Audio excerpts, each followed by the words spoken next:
Bonsoir à tous, c'est la dernière émission de la semaine. On va prendre un peu du bon temps avec nos invités ce soir. Nous allons parler du tourisme. On va ouvrir officiellement la saison touristique, en tout cas sur Guisen TV, parce que ça fait quelques jours déjà qu'ils sont des dizaines de milliers à arriver en Israël. Alors il y a des milliers de chambres d'hôtel en plus qui sont prévues dans quelques mois, quelques années, de nombreux festivals qui n'existaient pas par le passé, des nouvelles attractions touristiques, peut-être même bientôt on peut rêver un nouvel aéroport international à Eilat. Un nouveau plan choc donc pour le développement du tourisme en Israël ces prochaines années. Voilà le programme. Mais on va aussi dresser un état des lieux de ce qui vous est proposé aujourd'hui. Vous qui avez décidé d'aller visiter Israël, peut-être dans les jours qui viennent.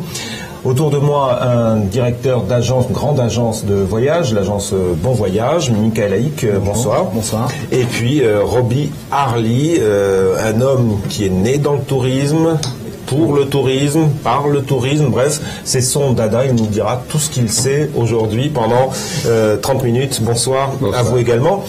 On est allé se balader à Tel Aviv avec un journaliste, une caméra, un micro, et regardez ce que ça donne, état des lieux non exhaustifs du tourisme aujourd'hui en Israël et de ce que pensent les principaux intéressés, les touristes eux-mêmes.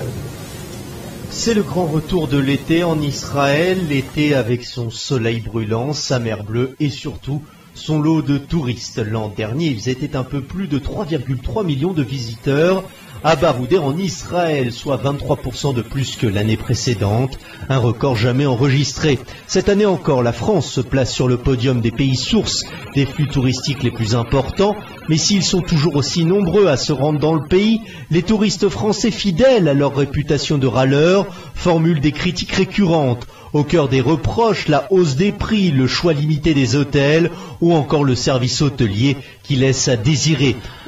On se sent un peu trahi certaines fois, car on a l'impression que les prix sont faits vraiment pour le touriste. Voilà, le touriste arrive, on augmente les prix, autant sur la plage que dans les boîtes de nuit, dans les restaurants, les cafés, les taxis également, qui augmentent souvent le prix ou qui nous font faire des tours un peu partout dans Tel Aviv pour augmenter le prix du compteur. Voilà, on a souvent l'impression qu'on essaie de nous avoir. Mais ça, on ne comprend pas comment ça se fait que les hôtels, à certaines périodes, sont inabordables, plus chers qu'en Europe, pratiquement, alors que nous, juifs de France, aimerons venir beaucoup plus souvent en Israël. Autre pomme de discorde entre les Français et Israël, le prix des vols qui atteignent des sommets en période estivale. Pendant les vacances scolaires, malheureusement, les compagnies augmentent leurs prix. On dépend de l'offre et de la demande. Et quand il y a des vacances en France, les prix augmentent. C'est un fait, c'est comme ça, et c'est dommage pour certaines familles qui n'ont pas la possibilité de venir.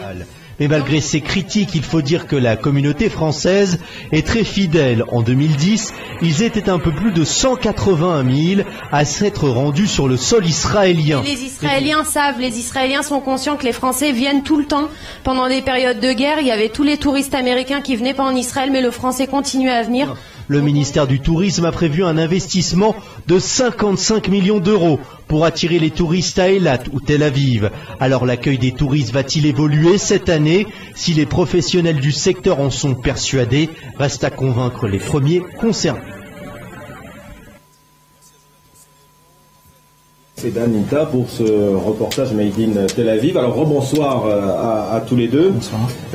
C'est vraiment des râleurs, les touristes français. Ce qu'on a entendu, là c'est un florilège de ce qu'on entend depuis 15 ans, 20 ans, le prix des avions, les nuitées d'hôtel, le service. C'est les Français qui râlent en permanence ou c'est tout le monde? D'abord, c'est tout le monde, et sans vouloir être antisémite, c'est tout le monde juif. Parce que franchement, chez les non-juifs, on entend beaucoup moins de critiques, et ça s'explique. Ça s'explique par le fait qu'en fait, pour le juif, Israël est son pays, et donc il se sent chez lui, et comme il râle en France, il peut râler aussi en Israël. Alors que le non-juif se sent quand même un peu plus gêné à faire des remarques, à moins que ça soit quelque chose de vraiment très sérieux, quelque chose qui le froisse ou le choque terriblement, mais sinon, il laisse passer. Donc, oui, mais c'est pas seulement les juifs de France, les juifs anglais, les juifs américains, tous sentent que c'est leur pays et ils veulent que leur pays soit le meilleur au monde, le plus beau au monde, avec le meilleur service au monde. Et quand la réalité, d'après eux, ne reflète pas ce qu'ils voudraient, ils râlent. Donc ils râlent parce qu'ils s'impliquent et qu'ils se sentent concernés. C'est ça l'explication officielle. Personnellement, je ne sais pas si je peux dresser le même constat. C'est vrai que le touriste de France est exigeant, mais il a aussi le droit de l'être. Il vient pour une longue période, des fois l'été pour 3 semaines, 1 mois. Il va dans des hôtels de luxe. Il dépense des sommes très importantes. Et donc, il est exigeant, et donc il est exigeant sur la qualité des prestations qu'il doit recevoir, sur le service aussi qu'il doit aussi recevoir. Et donc, on se doit de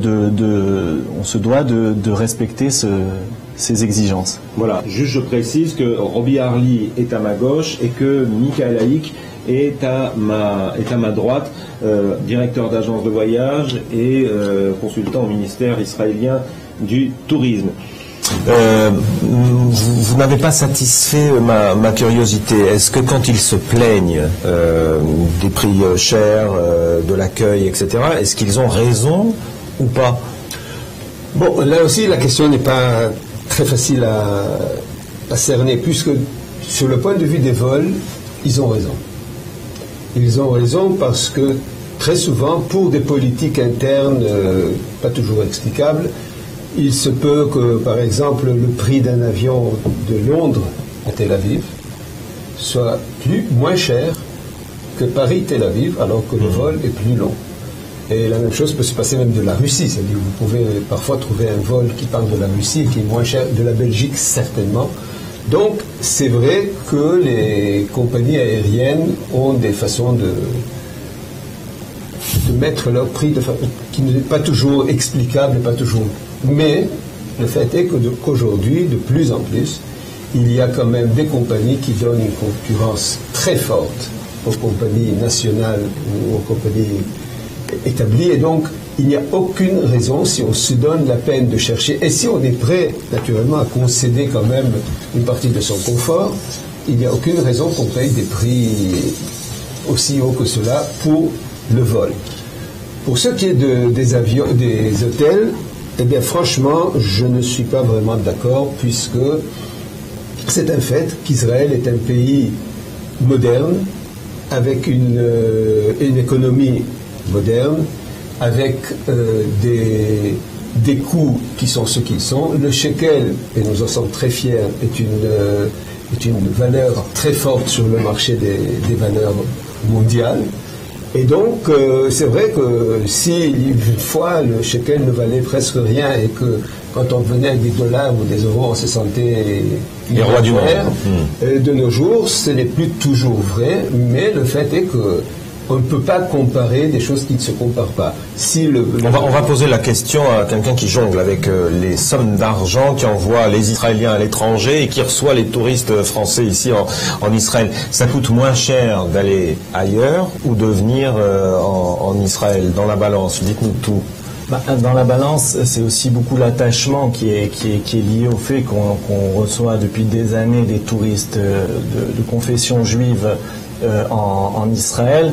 C'est surtout par attachement et bon, si on parle du côté du tourisme de pèlerinage, ça c'est un autre aspect.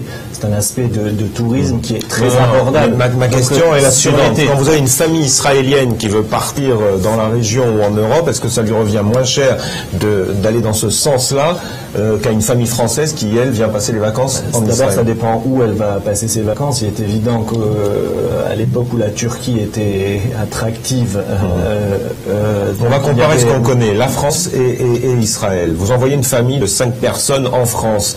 Quel est son budget, une famille israélienne qui part en France, et comparons cela avec le budget d'une famille française qui doit venir passer le même temps en Israël. C'est équivalent? D'après moi, c'est équivalent. D'abord parce qu'il faut savoir que les hôtels, si vous allez dans un hôtel à Paris aujourd'hui, un hôtel à Paris va être plus cher en comparaison à un hôtel, un 4 étoiles à Paris bien placé, dans une petite chambre de 15-16 mètres carrés, ça peut être équivalent à un hôtel 5 étoiles à Tel Aviv dans 25 mètres carrés.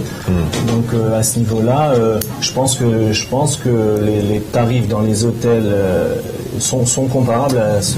Bon, alors je précise auprès des centaines de personnes qui nous ont envoyé leurs questions, leurs mails, que je ne vous abandonne pas, qu'on reparlera des prix, de la vie chère en Israël pour un touriste tout à l'heure en fin d'émission. On va consacrer 10 bonnes minutes à cela avec toutes vos questions et on reposera en détail, on fera valoir vos remarques en détail tout à l'heure. Si oui, une phrase quand même importante à propos de ce que vient de dire notre ami, c'est que le fait est que les bar mitzvot, les mariages se font en Israël.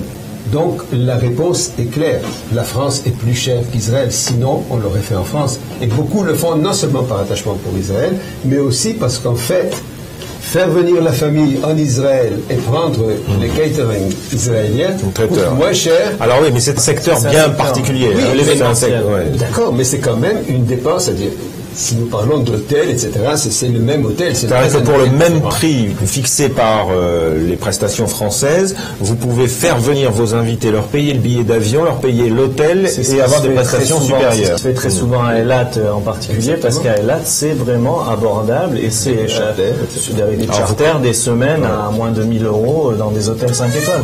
Robert, vous connaissez bien Eilat, vous étiez en poste à Paris pour promouvoir le tourisme israélien et Eilat a explosé. Les Français se sont amourachés d'Eilat parce que vous leur avez conseillé de le faire. Exactement. Et la raison pour laquelle je l'ai faite, c'était une double raison. D'abord, je dois dire que j'ai une affection spéciale pour Eilat, puisque mon premier poste au ministère était directeur du tourisme à Eilat. J'étais le directeur du bureau de tourisme du ministère du tourisme à Eilat, et je me suis amouraché de cette ville qui a vraiment beaucoup à offrir aux touristes. Et ensuite, quand j'étais en Angleterre, j'ai fait une très belle campagne pour Eilat qui a très bien marché. Nous avons triplé le tourisme en 4 ans. Et quand je suis arrivé en France... Et dans les années difficiles en plus. Et exactement. Et quand je suis arrivé en France, j'ai recommencé. Et en France, il y avait la valeur ajoutée, si vous voulez, entre guillemets, le fait que quand même c'était pendant l'intifada et qu'à Eilat, il ne se passait rien, grâce à Dieu. Et donc, je pouvais dire aux Français, calmement, tranquillement, allez à Eilat, vous soutiendrez Israël et vous pourrez avoir de bonnes vacances. Alors, vous avez déjà tout à l'heure un peu répondu, sans savoir d'ailleurs, à la question que je vais vous poser maintenant, sur la motivation des touristes en Israël. Qui vient ici? Qui visite le pays? Est-ce que c'est une motivation religieuse qui reste l'une des principales raisons de voyage de millions de visiteurs chaque année? Est-ce qu'il y a d'autres motivations? Est-ce qu'on vient prendre le soleil israélien? Est-ce qu'on est touriste en Israël comme on est touriste ailleurs? Non, il y a la motivation pèlerinage d'abord, venir en Terre Sainte, passer une semaine sur les lieux saints, et il y a l'aspect balnéaire, et après l'aspect événementiel, on va dire. Mais voilà Bon, si on peut... les trois